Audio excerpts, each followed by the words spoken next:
Yeah, anyway, I was going to start off with saying welcome to Ian's fantasy slide night, or whatever, whatever he wanted to call it. I don't know, maybe it's going to be an ongoing thing. Whoa, what's this? Well, shortly after our Simpson desert trip, a good friend of mine, Ian, decided that I needed to recap the trip to a small gathering. Bolton Motorcycles in Kyneton, actually where I bought my bike from, helped us out with a projector and brought along some goodies for the lucky attendees. At the last minute, we decided to record it since it may answer a lot of subscriber questions. Let me know what you think. Thanks. It is a good turnout, everyone, for coming and turning what was probably just going to be a chat amongst a couple of friends into something a bit more significant. So I was going to preface by saying that we're not professional riders and we're possibly not even good riders. And I'm going to explain why this actually might be one of the reasons that a lot of people are interested in us on YouTube. So my name's Brendan. You want to pause on that shot. And I go by Nerd1 on YouTube. You shouldn't really ask anyone how they got their YouTube name. It's just usually embarrassing. I mention YouTube because most of our group has met through YouTube. Me and Mark and Tom, already with the other Mark. And we publish our videos there, and that's how we got to know each other. So this ride was with Mark, who's Osmotica on the left, Tom, riding with Tom in the middle, who doesn't show his face on camera. Avoid the cops, that's the reason. Avoid the cops. The cops and other generally bad people. Yes. And Mark, the Hornet rider, who's we've now all been introduced to. So we endeavoured to cross the Simpson Desert. A lot of people have done it. It can't be that difficult, right? I've seen lots of people talking about it. So we decided, let's make it a little bit harder. We'll go east to west and unsupported. That should be a good enough challenge for us. But let's also note that the Simpson Desert was only that little piece of the ride. There's also Cameron Corner, Inaminka, Birdsville Track, Flinders Ranges, all spectacular in their own rights. So I'm riding a KTM 1190 Adventure R with some Andy straps, panniers and racks, a bit hidden in that photo. Mark is on the 2014 690 Enduro with a Safari tank. Yeah, so Tom's on his 2015? 2015, yeah. 15 690 Enduro, which was pretty much stock. No big tank, nothing. Nothing, yeah. It's just a really good C concept seat and a bash plate. That was about it, and a wings exhaust. Yeah, and then and Mark was on a 2006. 2011. Is it? Yeah. No. They didn't have them before then. Oh, okay. 2011. Tiger 800. Yeah, 2011. Yeah. All right, there you It's go. one of the first ones. Got about. I don't know why I was thought it was old. Anyway, that was a last minute purchase, just basically for the ride. Because he said he was going, I said I'm coming. Yeah, with a couple of homemade racks on the back. So we were using a mix of action cameras, including Drift, GoPro, Center, and of course a good old camera phone. The GoPro and Drift cameras we tend to wire up with microphones that we've got rigged into our helmets that allow us to capture audio while we ride, and it's good for YouTube, right? Because we can tell the audience what's going on. I think it makes it much more interesting than just riding. And I was carrying the DeLorme InReach Explorer, and I'll talk about that device shortly, but basically it could plot a live track of our path that anyone with the web address could look at, and there were quite a few people watching. So, oh yeah, there it is. You can have a look at that yourselves. I didn't get the message. What message? Apparently he sent me a message. I didn't get any messages. It went to some other guy. That was his wife. It went to his wife. No, he sent it to his wife. Day one was Melbourne to Broken Hill. So we decided we headed off from Melbourne on the 3rd of June, not that long ago, and motored straight through to Broken Hill, 870 kilometres. So most people trailer their bikes. Is that up on the way to Bendigo? Not far past your place. Yeah, where you are. I thought it was cool because there was this level of of Okay. the fog. So yeah, most people trailer their bikes for this leg, but I was looking forward to the long stretch of highway. Being a bit of a tourer in the past, Melbourne to Brisbane many times, and even Melbourne to Cairns once, that one on a Hayabusa. I love the long trips. So I think they're like... Put your helmet down out the door. there you go. I'll just step right This is aside. Chris, Yeah, just yeah. jogging right through. Hi, I'm Chris, and I'm a biker. I guess am I actually... Yeah, just take a seat. Sorry, that was your introduction. Go back to me. Right to start it, Chris. Good. I wanted to say. Yes, I find long trips to be like meditation. I know not everyone does. Your head's stuffed in this little fiberglass shell. You've got the wind, you've got the motor rumbling. It's like just a sensory nothing. But the further north we went, the better it got. The rest of the group may have seen it a bit differently, judging by their legs were stretching and their asses were being adjusted and their necks were stretching. They got the Bluetooth. Yeah. I said 50 k's. Hey? After 50 k's, yeah. Yeah, I can stand up. They're complaining when their Bluetooth music stops. Just trying to keep themselves sane. But anyway, and the last stretch into Broken Hill was amazing. We had this spectacular sunset like you just don't see often, and a camera doesn't do it justice. Which we could just see. Sorry? What time did you leave Melbourne? Wasn't early. 7:30, 8 o'clock. Yeah. Yeah, And we just coming into Broken Hill on dark. Yeah. So you pushed it. We met at Yeah. the park, and then we went from there. We left there about 8, wasn't it? Yeah. 45. Yeah. So what? 3 Mildura. Yep. So day 2 was Broken Hill to Cameron Corner. We had a really late start from Broken Hill because we all changed tyres, except for Mark.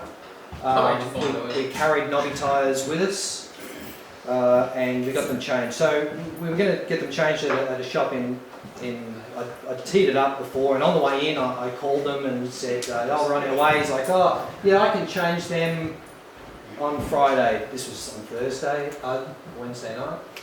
Oh, we can change them on Friday, but anyway, so that sort of fell apart, but we just found another dealer in Broken Hill that was happy to do it. This is the start of the dirt. 460 kilometres of slowly deteriorating road. So I went from asphalt to dirt to rutted dirt, and then eventually a pretty rough track. And it really started to feel like being in the outback. Day 3 was Cameron to Birdsville. So this was one of the most enjoyable days for me, and it was good to hear Mark say that he found it being similar. The tracks became sandy, the scenery was great. We took the old Strzelecki track through up to Inaminka, and then the Walkers Crossing road out to Birdsville. This Mark had his first off just near Moomba when he got tangled up in a wheel rut, but there was no injuries. 90 k's an hour. No injuries, but it was a good test of the gear and the bike. Yeah, held up. Didn't hardly even get a scratch. I'm sure that was where they were going, ha ha, and then 5 seconds later you were going, ah. And that's just as the camera died too. So the Birdsville track end of the Walkers Crossing was really spectacular. Like there's these red stone flats and these little isolated sand dunes. Produces awesome pictures. Like, on the camera, it just looks great. So a total of 530 kilometres. So day 4 was Birdsville and into the desert. Some quotes from other groups. Where's Miles? Is he? He writes me an email. He writes everyone an email. But I like it because it says, the dream was to cross the Simpson via the French line. But due to the high amount of feet traffic across the route and the fact that my riding made sure he was on his first adventure ride, and then it says he's an ultra-fit MX rider, we decided to go for the longer, less travelled route via French line, Rig Road, WA line, and down the Warburton track to the Birdsville track and south to Mungerang. And then on speedcafe.com I found something interviewing Craig Lowndes of V8 Supercar fame. Lowndes, who went through like the week before, a couple of days before us, a Honda motorcycle Are ambassador. you trying to suggest like your... Hang on. Ambassador, recreational rider. I mean, to the series that we don't like he admits that the riding the endurance spec 450 and the soft dunes proved challenging. Okay, and he also said that the riding a bike with a 21 litre fuel tank on it was a challenge as well. So we don't feel so bad. We had these big bikes, we were unsupported, going in the wrong direction. It was our first time, and that's why we didn't make it all the way across. We only made 140 kilometres on our first day, stopping about 40 k's short of Popal Corner. Is this on the day 5? No. No, it's supposed So I don't know if you've marked it or not, but make sure you tell us when you're doing the big red in it. Obviously don't know. I was the only one who tried This big is red. about 10 dunes in or something. And then how many dunes were there in total? 1100. There's 1100. Yeah. There's Like like, it's 1100. but they get smaller and smaller, right? No one wanted to try big red except for me. So. Well, I was thinking, I've got a lot more dunes to cross. I won't Yeah. worry about that one. Well, So I'll be interested to You see. can go right then. Miles hopefully brought some photos from the other end. Anyway, hopefully that'll be interesting. So day 5 was Popal Corner down to Mungerani. So this was a day of what I call decisions and common sense. The last 30 k's we did into Popal's Corner wasn't too bad. Popal's Corner is the corner of what? That's the corner Northern of Territory, Northern Territory. Queensland and South Australia. Yep, so it's on the, it's not far, it's heading towards the middle of the Simpson now. So at Popal Corner we were still feeling pretty hopeful and decided to start the 40 kilometre section that goes from Popal's Corner west and then it gets close to the Rig Road, so we thought we could turn left there and get off the French line onto the Rig Road. But we only got about 4 or 5 k's in and we were really struggling in the soft sand. Fuel and water was, we have to start thinking about it. And none of us really knew. None of us really knew what was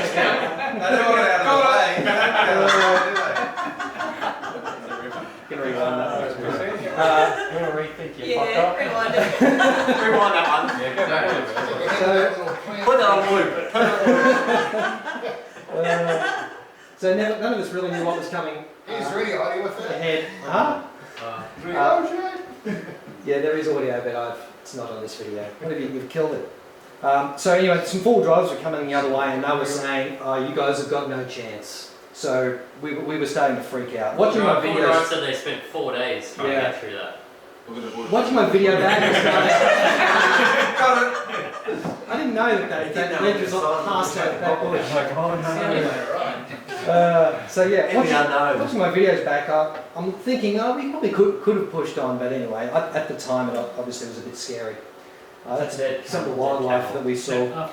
So anyway, the decision was made to take the K1 line south, which is where these shots are taken, and then out and south, out to Mungerani. So this was as far as you went, trying not to sound negative. West. This is when you changed your plan, so we're bailing out and going south, right? Yep. Yeah. So we're down the K1 line, which is where So these. switch back to that map, just to Apple tab and switch over to the map. What was it again? It's the Apple key, the tab. Control. No, that one. Yeah. Bloody apples. Yeah. You way Go to into the stupid Safari, pieces. there you Yeah. So this was day 1. Can you zoom out? Oh, yeah. Yeah, there you go. So this was day 1 to here.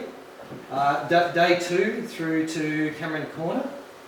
And then day 3, and then this is the bit of this is So Birdswood. it's Poplar's Corner there somewhere. And then this is Popal's Corner, yep. And then So we did that took a day, and then we came south, and there's a track runs from here back in through to the Rig Road. Well, that is the Rig Road, yeah. Yep. At that point, we decided. Your original plan, I think, was to just tell us, weren't you going to go quite a bit higher and stuff?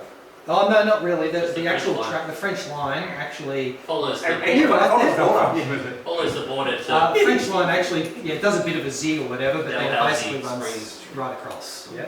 It's interesting. No, Like, it's not excuse The it, thing but was. it's a learning experience to understand what you went through. Oh yeah. No, I I mean, remember- for sure. Like I said, if there was so many things I thought, hey, we would have got all the way across if one of these things had changed. If we had a 4-wheel drive with us, no problem. Yeah. You just keep going, right? because If we'd had Huh? Strip for this If we'd been going the other way, could have been a different story. And if we had smaller bikes, If there hadn't been the probably traffic wouldn't have through had- there before if us. there hadn't been the Yeah, traffic. a No, lot of this, things, Tracks but- are This is the pretty thing with the churned up Simpsons. as well. this is the thing with the Simpson. You need to have alternative plans. You can't afford to get stuck in the middle, can you? Right? Yeah, you gotta have your head switched on. So The crossing this year, people have said that it's the worst it's been for a decade. Yeah, there's guys there that said they're doing it five plus times and they've never seen it like it was. And so that means what, just really deep sand? It was Just run it up. The more people go through it, the harder it gets. They destroy it. The thing is, you come up a sand dune and it's not straight back down. The four-wheel drives do 26 turns on the way down. So bikes have got to follow that stupid. Is it better to ride in the tracks or off the tracks? You can't ride off the tracks. Irrespective of what they want you to do. You can. You pretty much got to follow the track. Like you could. Your ride off the wheel track just and stuff. follows it. There's It just follows. So a lot of scrub on the sides, so you're sort of forced to follow the general gist Yeah. most of the time. And then you got a lot of this crisscross stuff that sort of. When we got to If you have Pop's Corner, speed, we it's sort of alright. thought we don't have enough fuel and water to get across. In the end, we've used this that's what much. we were weighing up. We were like, we don't want to be stranded short. Oh, so if you had kept going west, That's where would it, you have got we had a long way to go. We're like, if we're 100 k's short or 50 Fuel amount k's there, short, right over there we're in somewhere, strife. But we were You know, we're ready. we were going to go 40 k's along the French line and then cut down. Yeah. And we attempted that, but we got to like Crunch. 1 or 2 k's, Yeah. and there was a convoy of four-wheel drives that came the other way, and they said, "I hope you got another couple of days in you, because that's what it's going to take." Alright. And that's when we went, "Ooh, we don't have enough fuel for that or water." So I think we're burning a lot more fuel than what people often plan for too, because paddling up dunes and first gear at 5,000 or 6,000 RPM up a dune is incredibly fuel inefficient. Yeah. Right? Yeah. But all jokes aside, how often was that take place? Sorry. Most dunes or half dunes or a third of the dunes? Oh well, coming from because the dunes are large on this side and they progressively get smaller all the way across. So we did all the So hard the ones. first 5 or 6, the first I 5 or wasn't 6. free, I didn't ask you. You need to say how much fuel you burn. That's The all. first 5 or 6 are big. You know, the big bikes, the Triumph and my bike, you can't just paddle up. You get bogged. You have to go back to the bottom or the couple when we were stopped only a few metres short of the top, pull them up with a rope. So we're using a lot of fuel on those ones, and then it's a bit of a mix, I guess, from the rest of the way to Popel's Corner. A few big ones, a lot of beautiful, just sails straight over them. And my video that was playing earlier, which you can have a look at again, shows probably a lot of those dunes in that first section. Yeah. Yeah. So yeah, I mean, definitely a learning experience, you know, for guys that hadn't done it before. Yeah. So what was I up to? Heading south on the K1 line.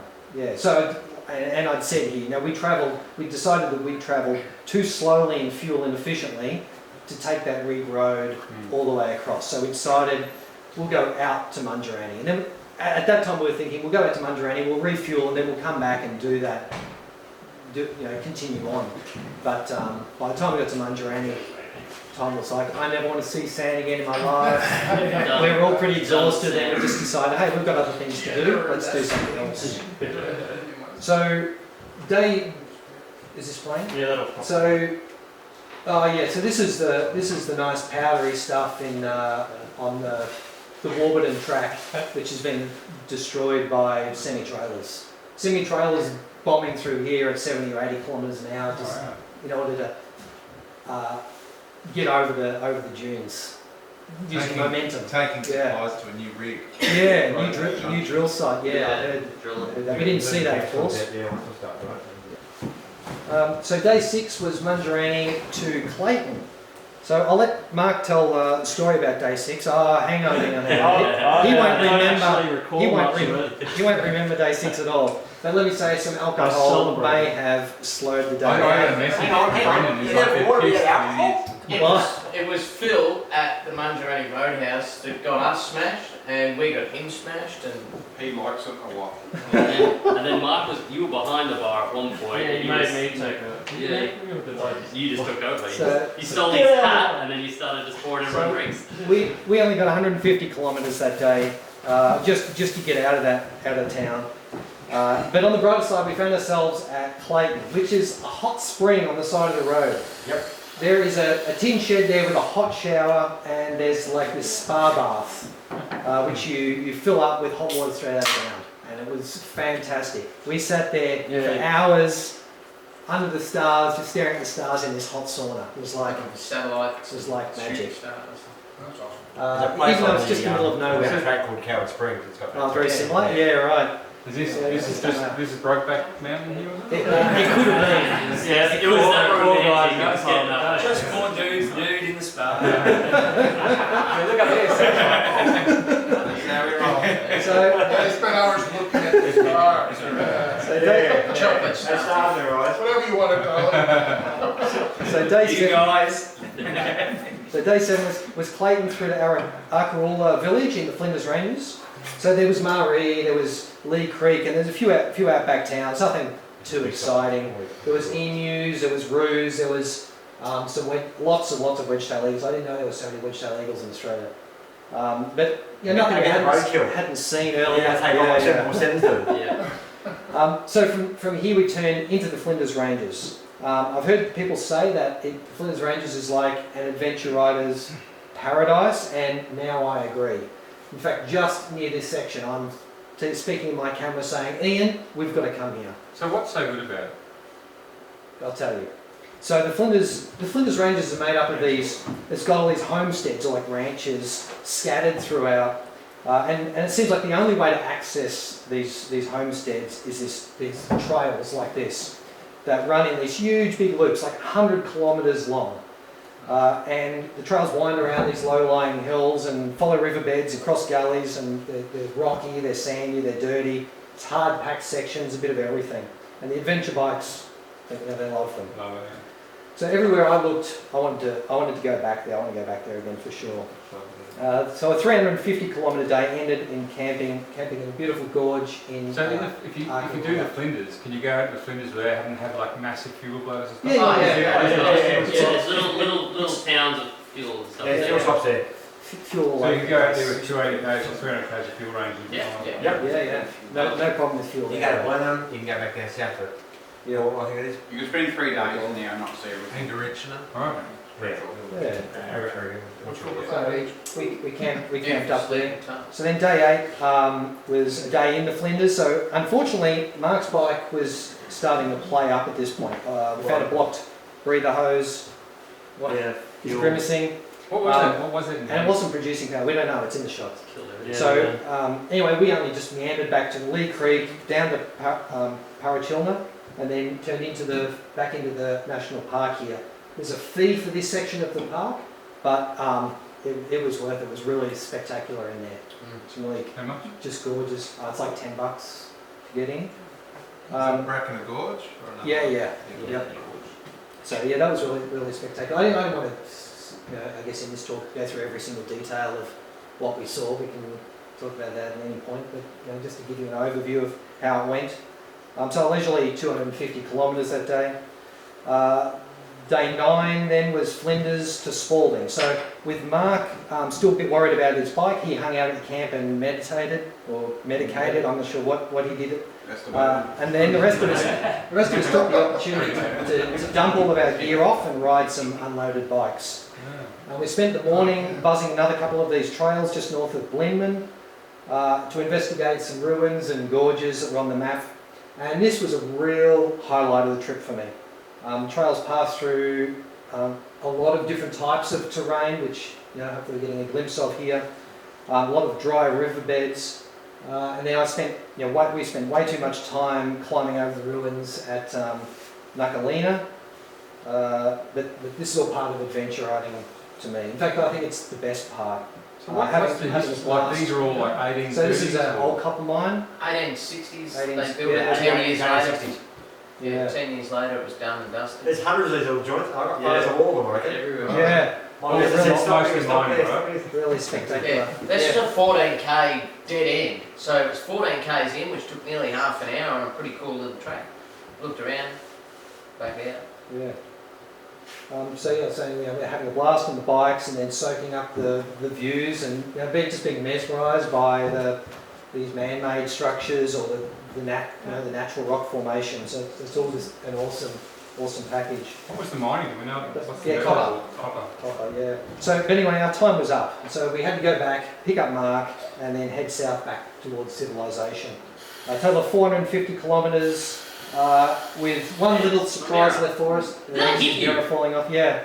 Unbreakable mirror. We got. Sure, Vera. We got. It got really cold on the way home, down to like under 5 degrees. I think it was like 3 degrees or something. And we called it quits at Spalding, just from the cold.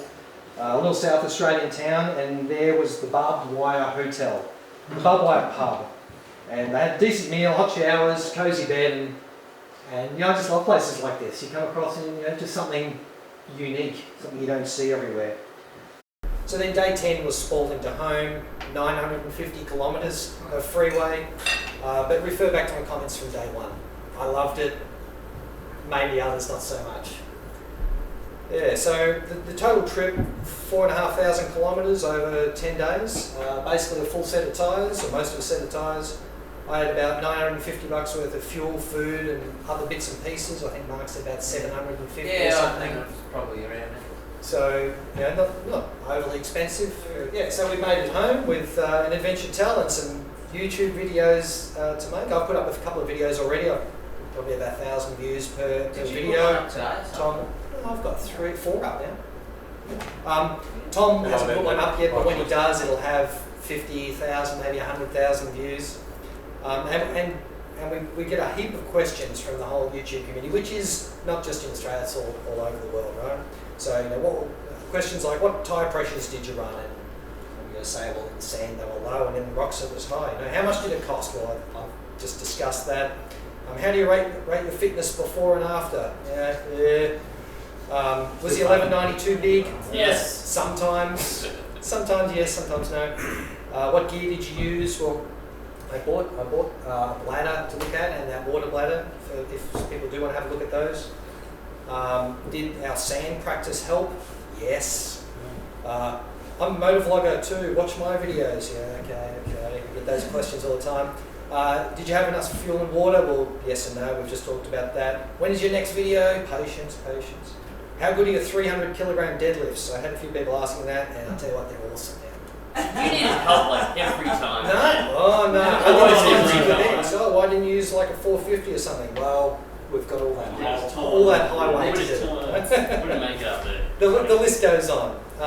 And now there is a lot of people that will do a trip like this, and they want to keep that experience to themselves. But for those of us that are into sharing, then the social media like the YouTube, Facebook, I'm not really a Facebook person, but Twitter and all this other shit, it really made for a great adventure that we could share. Our followers are able to interact with us, ask questions. It's not like a TV show, it's much more personal. So yeah, and a lot of people, they're interested, they ask questions, and they maybe they're trying to plan it themselves. Exactly now. Probably got a few questions here tonight. And let's face it, everyone needs a bit of inspiration to do a good trip.